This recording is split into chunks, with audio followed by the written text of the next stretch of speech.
Yes, let me quickly rope in Sharad Kohli for a quick perspective on that as well, because Sharad Kohli, the fact is that this is a big amount. If we talk about this $553 million, which the International Development Finance Corporation has put in, it's a huge, whopping amount. In fact, I think it's DFC's largest infrastructure development in Asia so far. What explains this huge funding move, Sharad, and is there a bigger picture at play here that we should look at? Absolutely, Uday. This presents a very large picture, and I'll try to articulate my thoughts by way of 7 pointers, which will summarize the answer to your question and will summarize my thoughts on the issue as well. Well, my first pointer is, as some of my previous panelists Himanshu and Shyam has also pointed out, that this counters China's checkbook diplomacy, which we've been talking so often on your channel. China's way of putting the countries in a debt trap, and Hambantota, Tota, which has been a failure, it has been literally pledged to China. So I think this is a very important move where Sri Lanka will get a message that checkbook diplomacy is not the only way. Lending to a country and pledging its important assets is not the only way. You can also make a genuine investment. So I think China is going to get a clear message. This is more than $500 billion. It's indeed a very, very large investment. That's my first pointer. My second pointer is, this is the same country, Uday, from where the taint on Adani came. Hindenburg, we all know, originated from America. And so this also vindicates the stand that American government has nothing to do. George Soros may have some connections with the White House, directly or indirectly. I'm not sure about that. I won't even confirm that.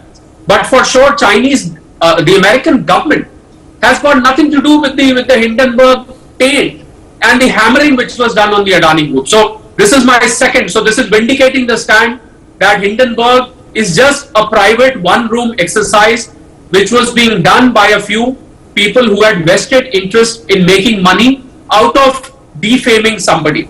Then my third pointer, that this strengthens US collaboration with India. The faith and trust which the Americans have on the Indian companies. I think this sort of reiterates that faith and trust, because Adani, after all, is an Indian group, and I think Adani Group will get a lot of boost by way of the American faith and trust of more than $500 billion.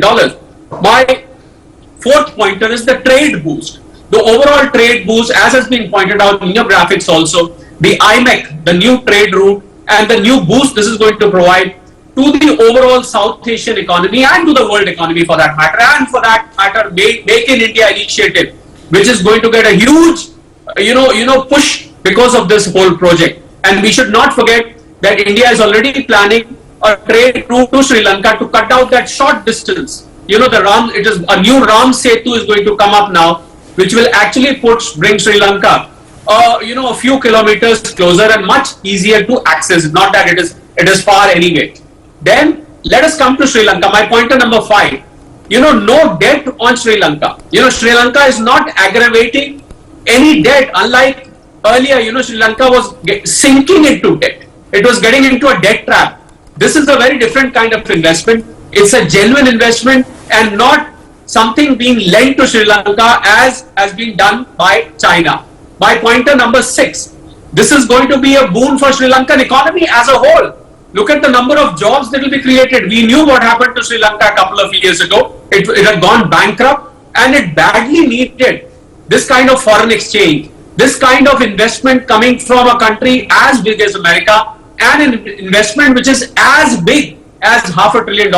I think this is going to be a blessing for Sri Lanka as an economy. I'm sure if I was a Sri Lankan president, I would call for a big party on the announcement, because look at the boost this will provide. And my pointer number 7, this would also mean expansion for Adani Group as a whole. And we should not forget, ever since we've been discussing Hindenburg, he may have been at one time the richest man in India. He may have gone down because of the hammering he took. But the fact of the matter is that today Adani Group provides employments to thousands and thousands of people through the entire group of companies. I think this investment will further boost Adani Ports as a company. I don't mean to advertise Adani Ports on your channel, but the truth is that it is going to generate a lot of employment, not just for Sri Lankans, but a lot of expats from India are also going to work there. So these are the 7 pointers, Uday, which I wanted to sum up and articulate my thoughts. I think it's an absolutely unprecedented investment which is going to come to Sri Lanka. Yes, you know, it's clearly a double global shift, isn't it, Joyit? My thanks to all of our guests for joining us. We've run completely out of time. It's time for a break.